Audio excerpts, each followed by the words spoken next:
Kumusta po? Ngayong araw po ay gagawa po kami ng sasakyan at ito po ang aming project ngayon. Nag-service nga po pala kami dito sa may Las Piñas at nakarating po kami dito. Umalis po kami sa bahay ng alas 7 at nakarating na po kami rito ng mga bandang alas 9 ngayong umaga. Medyo hinihintay pa po namin yung may-ari ng sasakyan dahil nasa loob po dahil may kausap pa siya sa cellphone.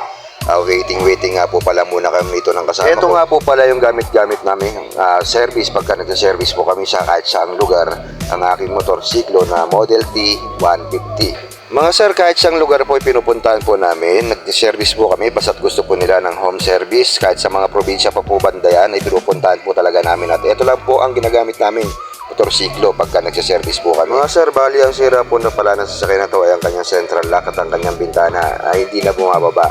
So yun po yung aming ayusin ngayon.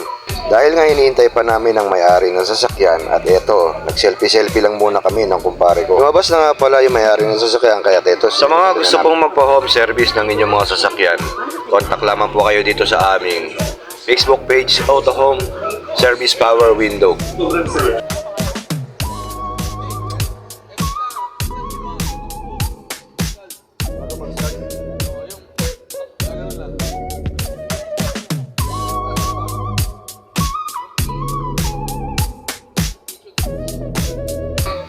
Tamang baklas-baklas na nga ako rito ng pintuan at tatanggalin ko na yung mechanism para linisin namin at ang kanyang central lock.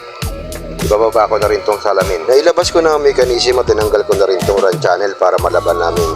Dahil kailangan kasi itong laban dahil masyado na siyang maputik. Isa kasi sa cause na nasusunog ang ating motor sa ating mga bintana ay kapag ka nahihirapan ang bintana nating tumaas at bumaba. Ibaba na namin ang mga mechanism at oras na para linisin namin to sila.